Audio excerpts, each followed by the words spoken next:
ಹೊಸದಾಗಿ ಮದುವೆಯಾದ ವಧೂವರರು ಈ ಮಂದಿರದಲ್ಲಿ ದೇವಿಯಲ್ಲಿ ಬೇಡುವುದರಿಂದ ಸುಖ ದಾಂಪತ್ಯ ಜೀವನ ಅವರದಾಗುತ್ತದೆ ಎನ್ನುವುದು ಇಲ್ಲಿಯ ನಂಬಿಕೆ. ಇದು ಹಿಮಾಚಲ ಪ್ರದೇಶದ ಮನಾಲಿಯಲ್ಲಿರುವ ಗುಹಾಂತರ ಹಿಡಿಂಬಾ ಮಂದಿರ.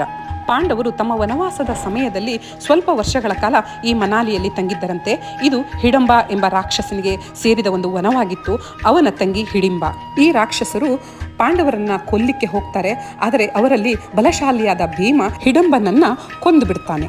ಆ ಹಿಡಂಬನ ತಂಗಿ ಹಿಡಿಂಬ.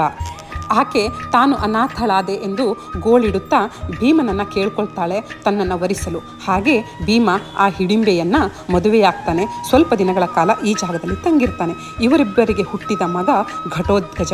ಪಾಂಡವರ ವನವಾಸ ಮುಗಿದು ಅವರು ಹೊರಡ್ತಾರೆ. ಆಗ ಹಿಡಿಂಬೆ ತಾನು ಬರಲು ಒಲ್ಲದೆ ಈ ಒಂದು ತಾಣದಲ್ಲಿಯೇ ಉಳಿದು ದೀರ್ಘ ತಪಸ್ಸನ್ನು ಆಚರಿಸಿ ದೇವಿಯಾಗ್ತಾಳೆ. ಹಿಮಾಚಲಿಗಳ